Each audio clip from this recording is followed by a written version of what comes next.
Hello दोस्तों, आपका स्वागत है हमारे चैनल पे। आज का जो टॉपिक है वो है फैटी एसिड। फैटी एसिड को पहले पहचानेंगे कैसे?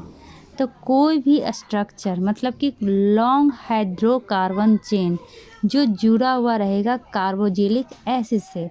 कार्बोक्सिलिक एसिड का स्ट्रक्चर कैसा होता है? तो एक कार्बन में डबल बॉन्ड से ऑक्सीजन जुड़ा हुआ रहता है, एक तरफ OH जुड़ा हुआ रहता है और एक तरफ क्या है, हाइड्रोकार्बन का लॉन्ग चेन। इसी को हम फैटी एसिड कहते हैं। आर की जगह बहुत सारे C मतलब मिथाइल ग्रुप अटैच रहेगा। ठीक है, तो फैटी एसिड और उसके डेरिवेटिव के बारे में आज पढ़ेंगे। तो फैटी एसिड मेनली क्या है? एलिफैटिक कार्बोक्सिलिक एसिड है। एलिफैटिक कहने का क्या मतलब है? जो हाइड्रोकार्बन होता है ना, वो दो तरह से अरेंज होता है। एक होता है कि सिंगल नॉर्मल एकदम स्ट्रेट चेन होता है और एक होता है सर्कल में। ठीक है, तो जो हमारा फैटी एसिड है वो सर्कल वाला नहीं है। सर्कल वाला को हम एरोमेटिक कहते हैं और जो स्ट्रेट चेन में होता है उसको एलिफैटिक कहते हैं। तो जो हमारा फैटी एसिड है उसमें कौन सा कार्बन है? एलिफैटिक कार्बोक्सिलिक एसिड है। मतलब जो कार्बोक्सिलिक एसिड में आर जो लॉन्ग हाइड्रोकार्बन जुड़ा हुआ था वो क्या रहेगा? वो रहेगा स्ट्रेट, ना कि सर्कल। ठीक है, यहाँ तक समझ में आ गया। अब जो ये हमारा फैटी एसिड है ये ईस्टर के फॉर्म में पाया जाता है। किस फॉर्म में पाया जाता है? ईस्टर के फॉर्म में पाया जाता है। जब ये नेचुरल रहेगा फैट या ऑयल तो उसमें क्या रहेगा? ईस्टर रहेगा। कैसे ईस्टर रहता है? तो देखिए, एक तरफ क्या है? RCOH double bond O। ठीक है, दूसरा RC डबल बॉन्ड OH। इस वाला ग्रुप से क्या होता है? OH निकलता है और इस वाला ग्रुप से H निकलता है। जब दोनों के बीच में रिएक्शन होगा तो H2O निकल जाएगा और बचेगा क्या? RC double bond OC double bond OR। तो ये क्या है? ईस्टर है। ठीक है, ROR, इसको हम ईस्टर कहते हैं। समझ में आ गया? तो जो हमारा फैटी एसिड है उसमें ईस्टर से जो जुड़ा हुआ रहता है। ठीक है, और ये क्या बनाता है? नेचुरल फैट या ऑयल। इसका बेस्ट एग्जाम्पल है जो फ्री फैटी एसिड होता है वो कहाँ पाया जाता है? प्लाज्मा में पाया जाता है। ठीक है, और अगर पूछेगा जैसे कि हमारा प्रोटीन है, उस प्रोटीन उसका बिल्डिंग ब्लॉक या कौन सा है या स्मॉलेस्ट यूनिट कौन सा है? तो अमाइनो एसिड। कार्बोहाइड्रेट पूछेगा बिल्डिंग ब्लॉक या स्मॉलेस्ट यूनिट कौन सा है? तो हम बोलते हैं मोनोसैकेराइड। वैसे ही ये लिपिड जो हम पढ़ रहे हैं उसका स्मॉलेस्ट यूनिट या बिल्डिंग ब्लॉक कौन है? Fatty acid. ठीक है, फ्री फैटी एसिड नहीं, फैटी एसिड। ठीक है, ये क्या है? एलिफैटिक कार्बोक्सिलिक एसिड है और यही की बिल्डिंग ब्लॉक होता है हमारा लिपिड का। ठीक है, चलिए अब फैटी एसिड का थोड़ा कैरेक्टरिस्टिक जानते हैं।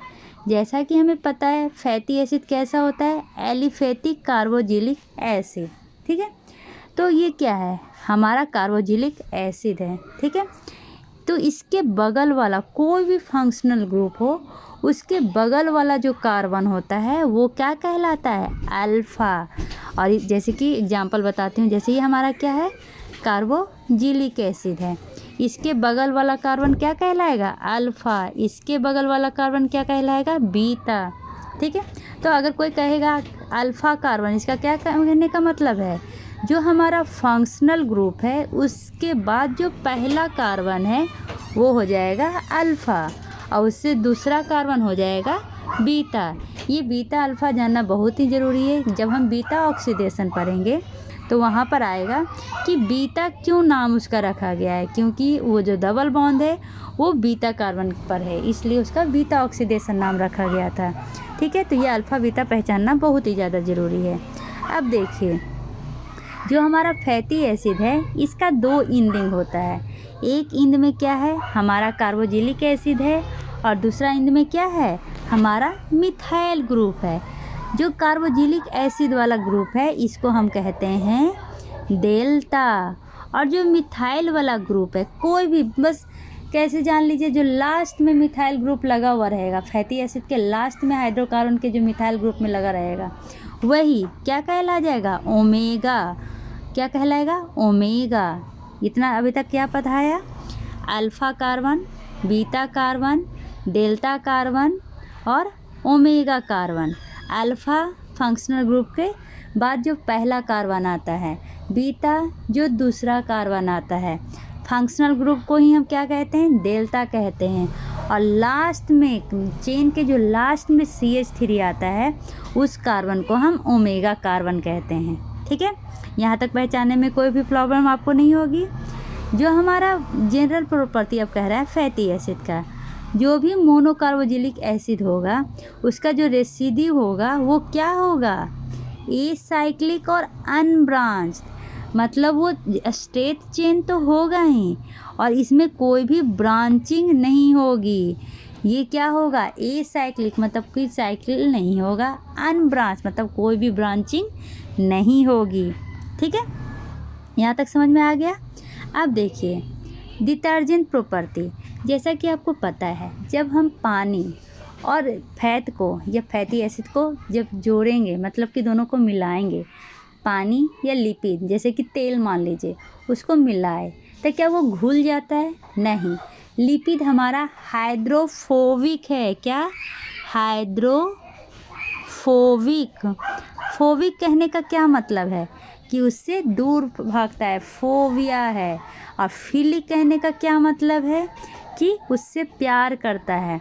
तो जो हाइड्रोफिलिक होगा वो पानी में इजीली घुल जाएगा और जो हाइड्रोफोबिक होगा वो कितना भी कर लीजिए वो नहीं घुलेगा। तो किया क्या जाता है, उसमें थोड़ा सा डिटर्जेंट डाल देते हैं तो क्या होता है, एक झाग का फॉर्मेशन हो जाता है। उसी में क्या होता है, हमारा लिपिड एडजस्ट हो जाता है और वो पानी के साथ हल्का घुल जाता है। इसी को कहते हैं माइसीली फॉर्मेशन। ठीक है, तो इसलिए इसको डिटर्जेंट प्रॉपर्टी कहते हैं। इसमें क्या है, जो अल्काइल वाला ग्रुप है, जो अल्काइल वाला जो लास्ट वाला ग्रुप है वो नॉन पोलर होता है। ठीक है, और जो कार्बोक्सिलेट वाला ग्रुप है वो एक्वस इन्वायरमेंट का होता है। यहाँ तक समझने में कोई प्रॉब्लम। जो most of the fatty acid है वो बॉन्ड करता है एल्बुमिन। हमारे ब्लड में जो प्रोटीन पाया जाता है मेनली वो होता है एल्बुमिन, उससे हमारा फैटी एसिड बॉन्ड करता है। ठीक है, क्योंकि फ्री फैटी एसिड ये जो स्ट्रक्चर होता है हमारे मेम्ब्रेन है उसमें free fatty acid easily pass नहीं कर सकता है। तो ये क्या करता है, बॉन्ड करता है एल्बुमिन के साथ और ये क्या होता है, ट्रांसपोर्ट करने में हेल्प करता है। ठीक है, यहाँ तक समझने में कोई प्रॉब्लम नहीं है। चलिए आगे बढ़ते हैं। अभी जो फ्री फैटी एसिड है इसको 3 पार्ट में डिवाइड किया गया है, short chain free fatty acid, medium chain free fatty acid और लॉन्ग चेन फैटी एसिड। ठीक है, तो इसको अगर शॉर्ट फॉर्म में लिखना रहेगा तो SCFA, MCFA और LCFA लिखेगा तो कन्फ्यूजन नहीं होइएगा। एस से short chain fatty acid, medium chain fatty acid, long chain fatty acid. ठीक है, तो जो शॉर्ट चेन फैटी एसिड होता है उसमें मेनली 2 से 4 कार्बन होते हैं। ठीक है, मीडियम चेन फैटी एसिड में 6 से 12 और लॉन्ग चेन फैटी एसिड में 14 से ज़्यादा। ठीक है, और जो सभी फैटी एसिड होते हैं वो अनसैचुरेटेड होते हैं। अनसैचुरेटेड कहने का क्या मतलब है, डबल बॉन्ड या ट्रिपल बॉन्ड। तो जो लिपिड में हम मेनली पढ़ते हैं वो डबल बॉन्ड होता है।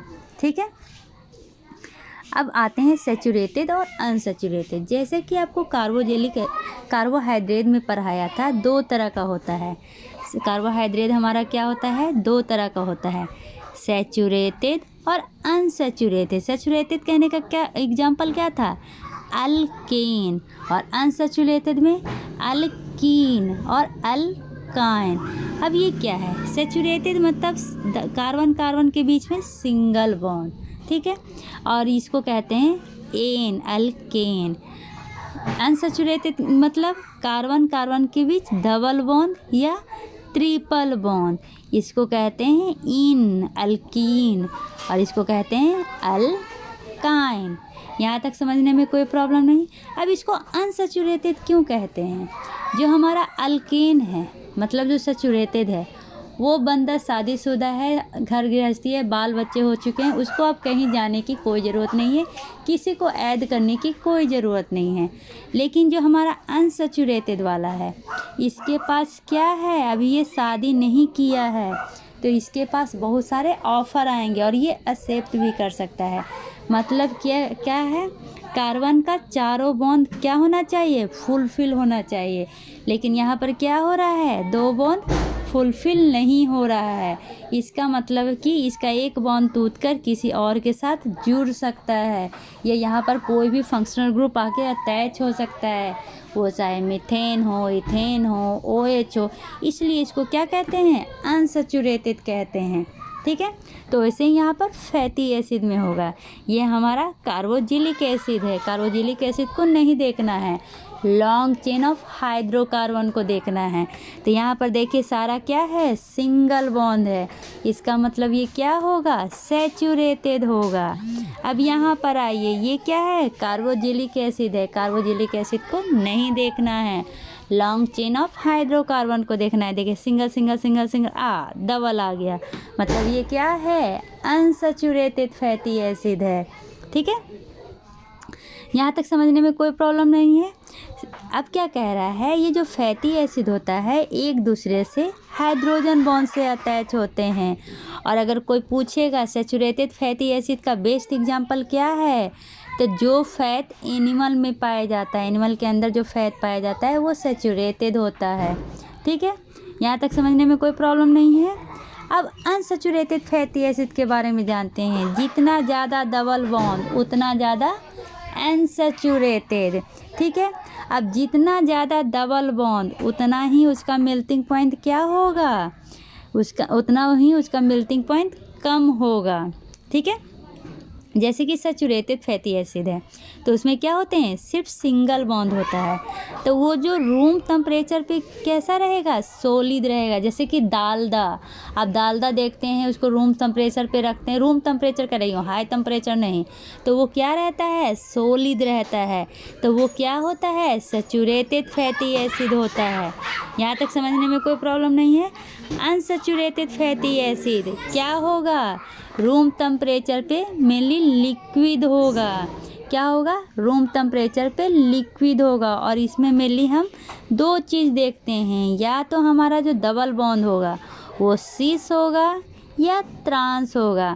अब सिस और ट्रांस कहने का क्या मतलब है, जैसे कि मान लीजिए कार्बन बॉन्ड अटैच है डबल बॉन्ड से, यहाँ पर क्या है, मान लीजिए एक ग्रुप है, ठीक है, ये मानने के लिए कह रही हूँ, यहाँ पर C2H5 और यहाँ पर CH3, इसमें मेनली मॉलिक्यूलर वेट के अनुसार हम करते हैं। ठीक है, तो ये पहला ग्रुप हम देखते हैं। हाइड्रोजन और CH3 में किसका मॉलिक्यूलर वेट ज़्यादा है, तो CH3, तो माना कि इसको 1 रख दिए, हाइड्रोजन को 2 रख दिए। अब ये वाला कार्बन पे आते हैं, ये इन दोनों में किसका ये मॉलिक्यूलर वेट ज़्यादा है, C2, 2 कार्बन है, यहाँ 1 कार्बन है, तो नेचुरली ये इसका मॉलिक्यूलर वेट ज़्यादा होगा और इसका कम होगा। अब देखिए कैसे है, दोनों 1 वाला एक दूसरे के अपोजिट है, मतलब क्या होगा, ये ट्रांस होगा। सीस में क्या होता है, डबल बॉन्ड, ठीक है, एक तरफ H, एक तरफ CH3, एक तरफ CH3, एक तरफ C2H5, कुछ भी ले सकते हैं, मैं सिर्फ एग्जाम्पल समझा रही हूँ। अब ये कार्बन में आते हैं, हाइड्रोजन और CH3 में कौन ज़्यादा भारी है, नीचे वाला, ऊपर वाला कम है।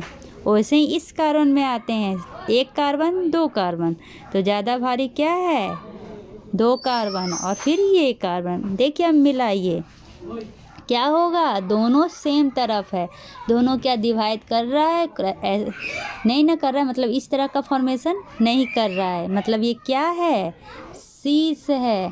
तो अब आपको सीस और ट्रांस समझने में ज़्यादा प्रॉब्लम नहीं होगा। ठीक है, यहाँ तक समझ गए। अब देखते हैं अनसैचुरेटेड फैटी एसिड बाद में और भी डिवाइड हुआ है, जैसे कि mono unsaturated fatty acid, poly unsaturated fatty acid, eicosanoid unsaturated fatty acid. ठीक है, अब ये क्या है? मोनो कहने का क्या मतलब है? जो हमारा इथीन है, जो डबल बॉन्ड है, वो क्या होगा? एक होगा। ठीक है, पॉली अनसैचुरेटेड फैटी एसिड का कहने का क्या मतलब है? जो डबल बॉन्ड है वो 2 या 2 से ज़्यादा होगा। इकोसेनॉइड फैटी एसिड कहने का क्या मतलब है? जो हमारा कंपाउंड है वो डेराइव होता है इकोसा से। इकोसा मतलब कार्बन कितना होना चाहिए? 20 होना चाहिए, और इसमें डबल बॉन्ड बहुत सारा होना चाहिए। तो इसका एग्जाम्पल कौन कौन सा है? लिकोट्राइन्स, लिपोक्सिन, प्रोस्टाग्लैंडिन्स, प्रोस्टासाइक्लिन, थ्रोम्बोक्सिन, ये सब इसका एग्जाम्पल है। ठीक है, यहाँ तक समझने में कोई प्रॉब्लम नहीं है। चलिए अब आगे बढ़ते हैं। ये सीस और ट्रांस समझा दिया, लेकिन चलिए यहाँ पे पिक्चर्स नहीं समझते हैं। हमारा क्या था? Molecular weight. इस कार्बन को देखते हैं। ठीक है, थोड़ा साइज घटा देती हूँ। इस कार्बन को सॉरी, इसका साइज बड़ा हो गया।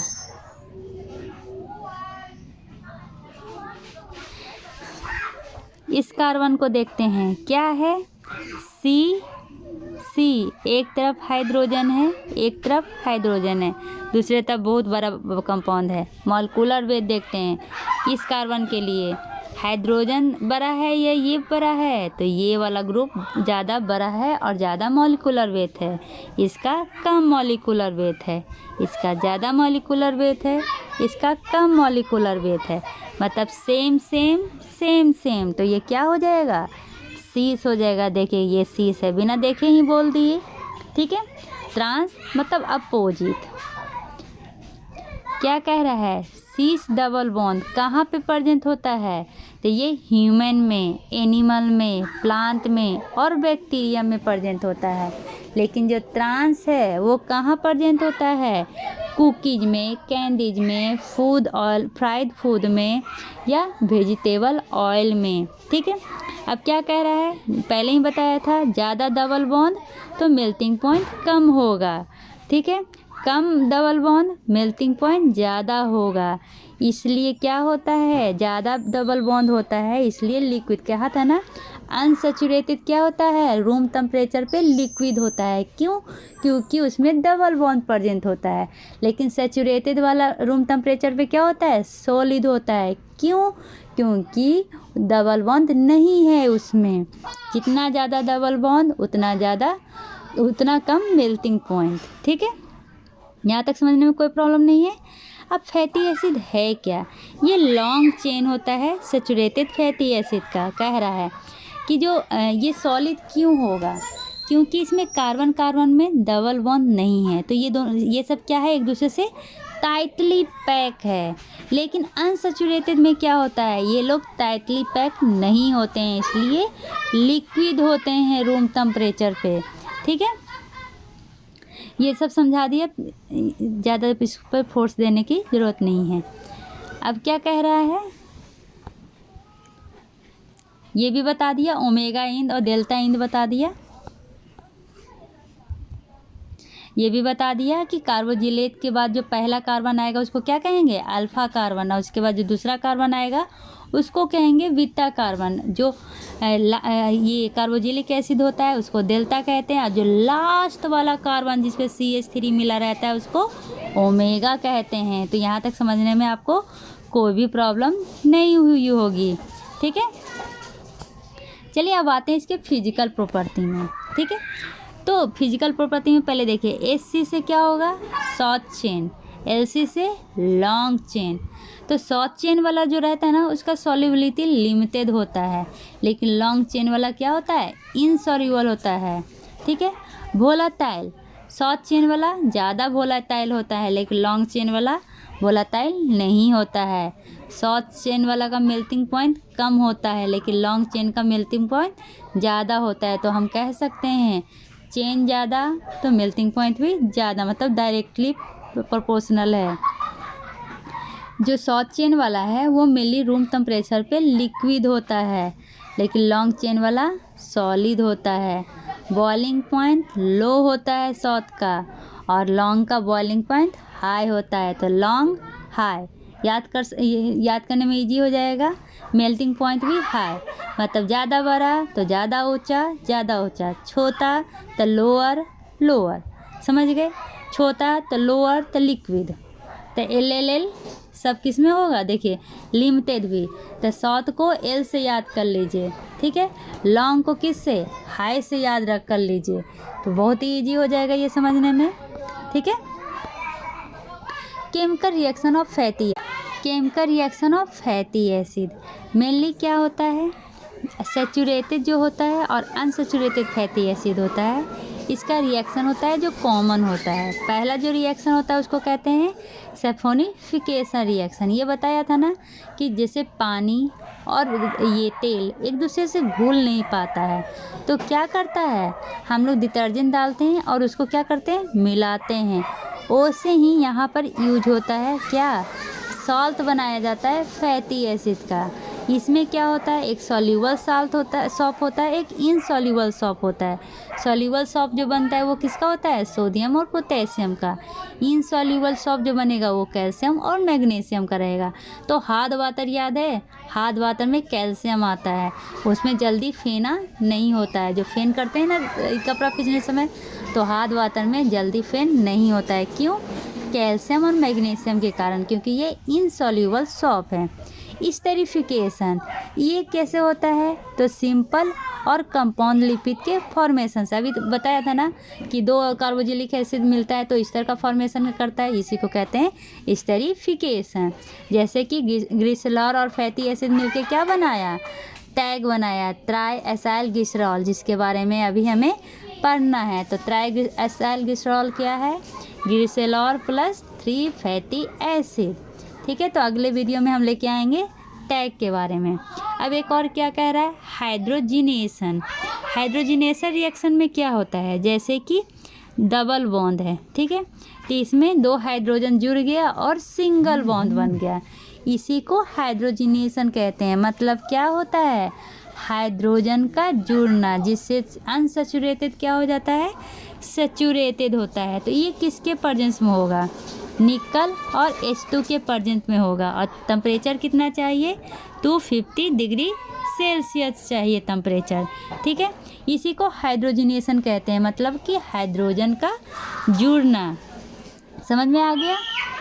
अब क्या है, हेलोजिनेशन। अब हेलोजिनेशन क्या होता है, इसमें होता है कि कैसे, जैसे कि वहाँ पे क्या हुआ, हाइड्रोजन जुड़ा है, यहाँ पर हेलोजन जुड़ेगा। अब हेलोजन क्या होता है, क्लोरीन, ब्रोमीन, आयोडीन, ये सब क्या है, हेलोजन में आता है। तो वहाँ पर जैसे कि यहाँ पर हाइड्रोजन जुड़ा था, यहाँ पर क्या जुड़ेगा, हेलोजन जुड़ेगा, जैसे कि क्लोरीन, ब्रोमीन, आयोडीन। तो डबल बॉन्ड में अगर मान लीजिए आयोडीन जुड़ गया तो उसको क्या कहेंगे, आयोडीनेटेड सैचुरेटेड फैटी एसिड। तीसरा क्या है, ऑक्सीडेशन।